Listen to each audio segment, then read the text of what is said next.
Hey, Pastor Steve Waldron. I hope you're having a great day or night in Jesus. Thank you so much for being with us. Do check out our other videos, join us daily, and share with your friends, family, church family, and put it on social media. Today we're looking at ideology and reality. Ideology versus reality. I was reading a particular article on a website that brought out this point. It wasn't the point of the entire article, but it just was like a paragraph or two, if my memory serves me correctly.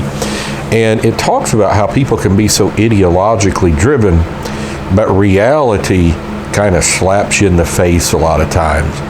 I was thinking about communism and maybe some facets of socialism, different things. There's other isms out there that do the same thing, that people can have narrow parameters of theory, but it just doesn't work. I remember I had a friend, relative of mine, one time that was lauding the glories of Cuban socialism and how it was the wonder of the world and everybody was fit and free health care and everything. I guess what he really didn't know or understand, that I've got Cuban relatives that are in Cuba, and they were telling me quite the different story about all the malnutrition, people going blind at very young ages because they don't have enough nutrition.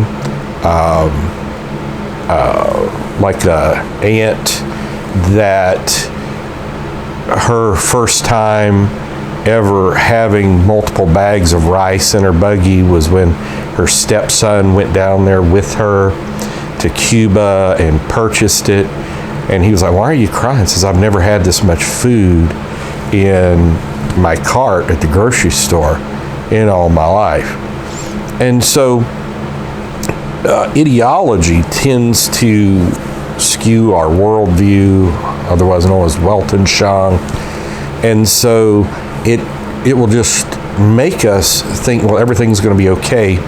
And there's those that are called true believers. I think Eric Hoffer back in the 50s had something about that. It was mainly against rightism, actually, but it could obviously be applied across the board. So could Hannah Arendt's book on the rise of totalitarianism as well, that there are many fellow travelers and true believers in various ideologies that at a certain point reality just slaps you in the face. You can hate capitalism, promote communism all you want, but at the end of the day, you realize that maybe some of the leaders are living in extreme wealth, and like Fidel Castro was a billionaire, and everybody else is extremely impoverished, except for a very thin bureaucratic class. And George Orwell brings this out masterfully in Animal Farm, that, and so the key of the thin veneer is to convince 50% plus one, that everything is okay. And there's brainwashing and propaganda and mind control and quiet weapons for silent wars and all kinds of things. Even Satan, obviously the father of lies, and his minions get involved on a spiritual level. So ideology, if you have biblical truth, well, that's great. But many times ideology will run into reality, ideology and reality. And the reality of the situation, the ideology might be modern monetary theory that you can spend all you want and all this. But as Voltaire said, eventually the intrinsic value of inflationary currency goes to zero. Jefferson saw that, and so many in history, the coin clipping of the Romans and all of that. So, it's good to have, there's doctrines of devils, that's not good to have. It's good to have doctrine and truth and principles and these type things, but when something's off just a little bit, those ideologies can certainly lead to horrible consequences for very many.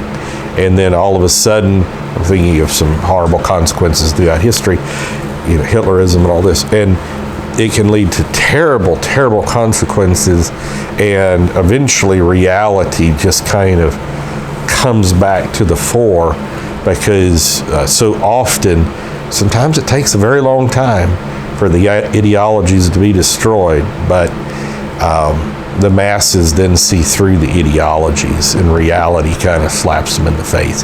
God bless. Fall in love with Jesus, His Word. We'll talk with you later. Bye-bye.